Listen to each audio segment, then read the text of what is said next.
This is Byron Lazine and Nicole White, and you are tuned into episode 220 of The Real Word. Word is up. All right, what's up this week, Nicole, is the Fed's big decision. So we're going to jump right into that. How will the Fed's decision this week on interest rates impact the housing market in which you serve? We've also got some really big Andy Florence co-star news and how that's going to impact Zillow and Realtor.com. And then we've got the Marketeer of the week, which is a TikTok that every single agent can literally duplicate to get hundreds and Literally. hundreds and hundreds of thousands of new eyeballs. So, all right, here we go. And Tomo does a great piece, by the way.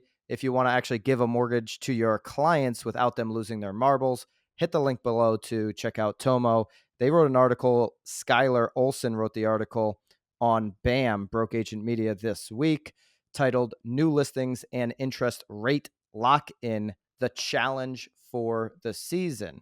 Well, there's just too many unknowns. I want to pop up the chart that Tomo put together. Mortgage rates surge over March, the Fed's pullback. So Skylar breaks down what that Fed pullback has been, which has been them not buying these mortgage-backed securities. They were buying over $100 billion a month to keep interest rates low. Obviously, they stopped that in March. And what we've seen since March, as you can see on this chart, is that interest rates have skyrocketed straight up to where we sit right now in the low 5%. Nicole, how about this chart, though, putting some perspective on time since the year 2000, right? Like Mhm. 8.84% in 2000, which was before the last, big rise in the market. That whole entire, I don't think a lot of people realize this. The whole entire last real estate surge, interest rates were higher than where they sit right now, which seems like And world we ending. thought it was amazing, though. I mean, I remember because again, that I was entering the market. I was a first-time home buyer, and I remember even my aunt and uncle were like, "We just locked in at like 6.5, six and a Yeah, it was a big quarter." Like, deal. they were psyched. Yeah. And I mean, during the recession, the housing crisis, they were at 6.63. They got a little bit lower than that at some points during the rise, but 8.84% in May of 2000. All right, so we're sitting at 5%. What will happen this week if the Fed aggressively pulls back even more, which is what I think the market expects? We're recording this Tuesday morning. The Fed's going to talk later today, I think like 4:15 or something like that. Or are they going to talk at 4:20? Was it 4:20?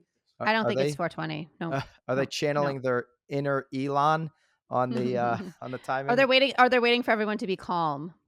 Yeah, they're waiting for everybody to get chilled out. They're going to go at 4:21. But the expectation from the market, and you've seen the stock market, really kind of tank out the For sure. last week, potentially anticipating another big pullback. Skylar talks about in her piece on BAM that should that happen, you'll likely see mortgage interest rates skyrocket along this straight line that they're currently on up to, say, 5.5%. Well, Inman just reported that housing affordability races toward levels not seen since the 2006 bubble. What they're saying, according to what Black Knight is actually saying, according to Inman, and Black Knight just warned this yesterday, that if we go to 5.5% on the mortgage interest rates, or if just home prices go up another 5%, which, by the way, could both not happen, right? Right? No, well, yeah. Could both happen here. Yeah. Both That we will will happen. Yeah. that probably Yeah. that we will have housing affordability issues that we haven't seen since 2006, since the bubble burst, right? And a lot of people right now are cheering that word coming out of my mouth, especially the TikTok commenters, because they love to talk about this Everyone loves crisis, to talk this about the bubble. bubble. Yeah. Absolutely. Everybody's expecting it. Especially people that have been saying it 4 or 5 years, they want to eventually be right. But that is an issue, right? That we have a huge housing affordability problem in this country. And Skylar talks about, the inventory, which we've been talking about a whole bunch in her piece, also driving to that. Now, I don't know, Nicole, the last few weeks for the first time, I'm starting to see Tom Tool in Philadelphia. I'm starting to see, uh, our own MLS up in Connecticut show more new listings than pending sales. I'm starting to see that. And that could, you could start to see more people put their house on the market because the first quarter of 2022, what did we have? A GDP slip. So we just need another quarter two of GDP, negative growth for us to be in an actual recession. They're hearing the word recession every single week. Now, 4 out of the last 6 recessions, we actually saw home values go up. That's a whole nother topic. But for the typical homeowner hearing recession, not being educated by us, they're going to probably get nervous. Interest rates are going up. I got to sell now. So I think we'll actually see inventory go up. In the piece, you can see, some charts showing that inventory is way down in comparison to, pre-crisis levels. So Nicole, interest rates at 5.5% put us in this affordability issue. How big of an issue is it to you working with the everyday home shopper? Well, I mean, obviously, it's something that they're certainly thinking about, but I don't think it's necessarily slowing anybody down. It is interesting though, because in this article, though, they are talking about the fact that sellers may not sell; they'll actually start aging in place because Yeah. of the affordability. So again, to sort of contradict what you're saying, we may even see inventory continue to be lower. Which again, we're still at what, half the inventory now than we were like what, 3 years ago or pre-pandemic, I guess. It's so funny. I agree, by the It's way. sort of like it's like AD, BC. It's like now what is it, like PP, pre-pandemic, Oh, okay. PP. There Yeah. you go. Um, so again, it doesn't seem to be slowing in my mind the buyers down at all. Obviously, they're now having to do an additional pre-approval step to make sure that they can still afford. But again, I'm still, what I'm seeing is still certainly an inventory issue for sure.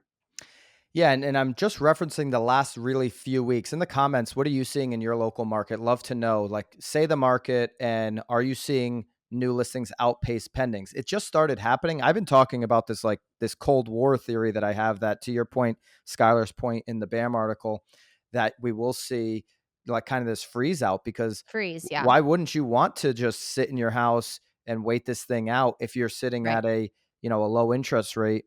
Why would you want to sell and go get into a high interest rate at this point? So in the comments, love to know, have you seen new listings start to outpace pendings? What do you think the Fed decision does to our market if they decide to pull back even more on purchasing secured mortgage security backs? And what do you think is going to happen here? So moving on, Nicole, before we do that, make sure you hit the link down below to connect your clients with Tomo. It's a mortgage without losing your marbles. Great rates, no lender fees, and you get to close on time. I love that, Nicole. They close on time 98. 98% of the time. Yes. Yes. The industry average is what? 40%. So 40. you can beat the industry average by 58% by working with Tomo. So get your clients over to Tomo. The link is down below. All right, Nicole. Bracket number 2.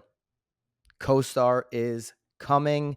Spencer talked about this up on the Inman stage just in the last couple of weeks, where he said CoStar is rooting for chaos. We mentioned that last week when we covered the class action suit. They're rooting for chaos because right now they are stuffing a ton of money into the residential space. CoStar is obviously the commercial behemoth. They are basically the commercial MLS with all of their holdings. They dominate that market. And now they're coming for the residential space in a big way. It's not just theory. Andy Florence himself said it recently on an earnings call. They are making the moves to go after specifically Zillow and realtor.com, and they actually have the money to do it. This isn't like a bunch of brokers scabbled together to try to create some Stop MLS Zillow. stuff. Yeah. Stuff Zillow. Shout out to real word number one. Rule number um, 1, yeah. Yeah, Mhm. this isn't some like joker here. This is a true beast in the industry. Maybe I'll see him this week here at the T360 Summit in San Antonio, Nicole, which I'll have a bunch to talk about next week on that. But yeah, Andy Florence said during this earnings call that they are spending as much as $220 million with well over 1,000 developers on a relaunch of homes.com, which is going to come out later this year. Is there Well, I think it's on track for 2023 launch. for 2023 launch? Yeah. Okay. Yeah. Okay. Yeah. Project's on track for a Yep. 23. Well, no, no, Yep. no. Relaunch of homes.com. I'm sorry, Nicole. Relaunch of homes.com is in June. So it's this year. The rollout of New York property search City Snap Oh, is by the I'm end of the year. sorry. So, but Yeah. the competitive product to connect home shoppers with agents like a Zillow Premier Agent, Zillow Right. Flex, or Realtor.com, Realtor VIP. That's 2023. So agents in 2023, you're going to have another prominent lead source pushing hundreds of millions of dollars behind their product, homes.com, owned by Andy Florence, CoStar Holding, right? You're going to have another option in 2023 to spend your money. But Nicole, looking at the like our consumers, our home Yep. shoppers, our clients, is homes.com without a massive media push from CoStar, which could happen, probably will Well, happen. it Is there well, it sounds like is they're dumping some cash into that, though. Yeah, they're definitely dumping cash into the development. Whether they do on the marketing side, obviously we don't know. Well, I would assume they would. they broke it down here. 65 million of the dollars is going into marketing. Oh, so there you go. 65 million in marketing. Is that going to be Mhm. enough for them to create space in the consumer's mind when Zillow is the Google, you've got realtor.com, the kind of traditional brand in the space. Is there room for a third for homes.com? I don't know if there's I mean, I think there's room for anybody that does it right. I think honestly, I think there's enough agents that hate Zillow enough to probably start pushing homes.com. I mean, you think about it right now, all the agents that are trying to like push HomeSnap or think that HomeSnap's the way to go. Maybe they'll start going over to HomeSnap. I'm excited to see it. Why not? I mean, it sounds like they're investing a lot in the technology in order to get the information that consumers are looking for, such as I think it talks about schools and crime and things of that nature that obviously everyone's always trying to find some information on. But is there room? I don't know, but I'm excited to see them try to make room. They've got the money and they want to grow their revenue in this area that has been really small for them on the grand scale of things. Put up the pie chart. CoStar quarter one. This is sources CoStar regulatory filings. So from their earnings report, we're pulling it directly off of this Inman article. CoStar Q1 2022 revenue by source. Uh, Residential is their lowest at Lowest. 3.5%. So CoStar, which is basically the commercial MLS where all commercial Mhm. brokers pay to get their listing on, that's at almost 40%. Information services, so selling data is 7.2%. Multifamilies at 34%. Maybe that's apartments.com or whatever, or maybe apartments.com is under the LoopNet category, which is 10.5%. That I don't know. Um, Residential at 3.5% for CoStar's earnings. So, I mean, they grow that to 10, 15%. That's a huge number. Huge. You can read in here how great of a quarter. I think they had their best quarter ever per their earnings report. They printed cash. Revenue was growing 13% to 516 million. So they're a machine. They're They ready. Yeah, they're much bigger market cap than Zillow, and they're coming for this space. Agents, will you be using homes.com? Will you be trying to position yourself to get in front of the homes.com leads as early as June of this year? Love to know your thoughts on that. Marketeer of the week, Nicole. This is something that you better be doing with your Sarah project, your launch of the social redesign. For those of you guys that are not aware, Nicole went viral in Connecticut a few years ago for the Feels like a house decade ago. it feels like a decade ago, but it was just a few It's years ago. The house that social media built back when Facebook was still cool. Nicole put together super cool. I mean, that's when, like, Facebook Live was, like, Facebook you Live was just cool. that's how you survived. Remember when I went to that open house that you were doing? What was that I was hangout that on you did? no, I was on Meerkat. So Okay, that was a and I was like, little "Wait, while why back. does anybody want to be watching this open house that you're doing?" Well, you Yeah, know what? I think Meerkat ended up being a thing that ended up being acquired by TikTok. Like I think it kind of evolved. what was the thing before TikTok? It was called Musically, and I think Meerkat kind of like transformed into Musically, and then Musically now is TikTok. But anyways, old Yep, technology. super old. But how we got started, I mean, Yeah. damn, if I didn't have Facebook and Facebook Live, I don't even know where my business would be And so the today. point of this story is Nicole had this brilliant idea of how to differentiate herself from the pack when dealing with investors, real estate investors who were flipping homes. So Right, Nicole took all of the finishes that she was basically GCing or designing rather the finishes in these homes. She was picking everything out from countertops to flooring to paint color to everything, right. lighting fixtures. And she would let social media, the Facebook fans, the Instagram fans vote on three finishes. So three countertops that maybe would Yep. all be similar in style, Well, but different enough where it you was could vote usually on. types, like, I would do different types of stones, because then, in Yes, all honesty, it would even help the investor to know what is the consumer looking for, a is lot of great at data. that point, it was still granite, but, like, you were sort of leaning towards the quartz, so, we were able to, like, in live time, see where the buyer wanted, what a consumer wanted, so yeah, I mean, it served so many different purposes, doing the voting. Again, this was 2000 and what, 16 too, so, like, the market was so darn slow too, so, again, it gave the seller an opportunity to kind of be on the market because there was no coming soons back then, right? So, it was almost kind of like a coming soon type thing too, where, buyers could then see that the house was going on. But anyway, we digress. Back So to the voting. Yep. shout out to Caught Your Eye Realty Kiana Tanay. Yeah. If I've got that correct, her Sounds close enough. video, she had a 5.3 million view video, the most views last week for any real estate agent on the app of TikTok. That's according to Chris Smith's tweet, by the way. I don't know that Yeah. I haven't verified that. I just saw Chris Smith tweet the most views last week on TikTok for a real estate agent, 5.3 million views. And all she did was drive by three houses. I mean, she's literally in her car with a cell Literally phone. in her car. I mean, this confirms that you don't have to do shit for editing and go No, viral.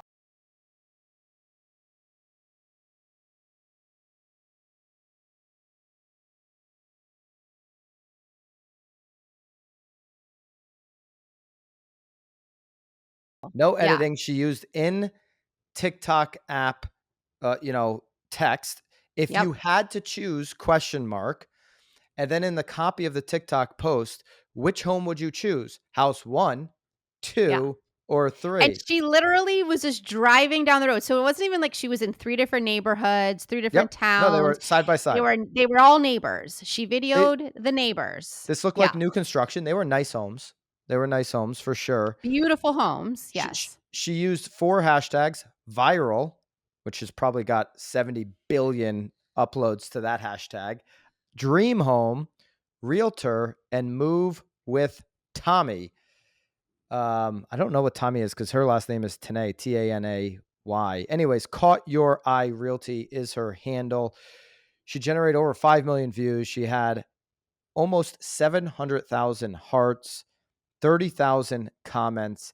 This is a simple, It's like amazing. I mean, 4-second video, Nicole, it's 5 seconds. it's insane. I can't even it's shocking. It's shocking. I mean, I used to have to dump hundreds of dollars behind my Facebook posts Right. to So, even get some comments. So, I mean, this is again, I think it just goes to show you really don't have to do anything over the top. or even choreographed in order to get, eyeballs on yourself. Or again, I don't know if she's listing one of these properties, but how great would that be? One of your listings is in the lineup and people start voting for your seller and like, boom, like it's actually in the market. You can buy it, come see it. I mean, there's so many things that you can do. And this again proves that. So when you start the Sarah Project, Nicole, it's under Yes. 10-second videos. It's votes in bite-sized videos Video. that Yep. people want to consume, Reels and TikTok. You For know, sure. I mean, a 7-second video like this, when you're out on showings, I mean, these are the easiest videos to make. Not like saying, not taking anything away from her. She did a brilliant thing here. So Right. every agent, you should be doing more of this, uploading 7 to 10-second videos and sprinkle in the vote. What would you pick? Yeah. This or that, right? People love the vote. I mean, again, I always joke because we were always giving 3 options, and a lot of times people would vote for the 4th option, and everyone's like, "Aren't you pissed?" I'm like, "No, like, they're adding to my algorithm, they're responding." It's all good. It's And in the all comments, good. are you on TikTok? What's your TikTok handle? Love to connect with you there. TikTok has Instagram scrambling, even YouTube scrambling a little bit, right? On how heavy they're pushing shorts. If you're putting shorts up on YouTube right now, you're going to get an increase in views and an increase in subscribers. Instagram changed their entire platform to be Reels heavy because of TikTok. TikTok is the beast. In 2 years. Every single agent is going to be wishing in 2022 they were on it. Caught Your Eye Realty has definitely caught a lot of people's eye this week with over 5 million views. Congrats. You're the Marketeer of the week. Congratulations. Yeah, And love it. we'll see you next week. I'm over here at Swanepoel T360 Summit. Bunch of CEOs. I snuck in literally. So I'm just going to be like, You always just sneak in. I'm just going to be running around. I told Eric, the broke agent, I said, I'm just going to be hovering over the Inman reporter's shoulder and just, Yeah. copying their notes, just videoing their. Awesome. No, I'm going to be Awesome. taking Isn't my that own notes for plagiarism? BAM. No? No, I'm not Yeah. going to do that. Of course not. I love my Inman peeps. Of course, if you're seeing this on Inman, really appreciate that. Love for you to come check out Broke Agent Media and everything we're doing there. And we'll see you guys next week. See you guys. Subscribe.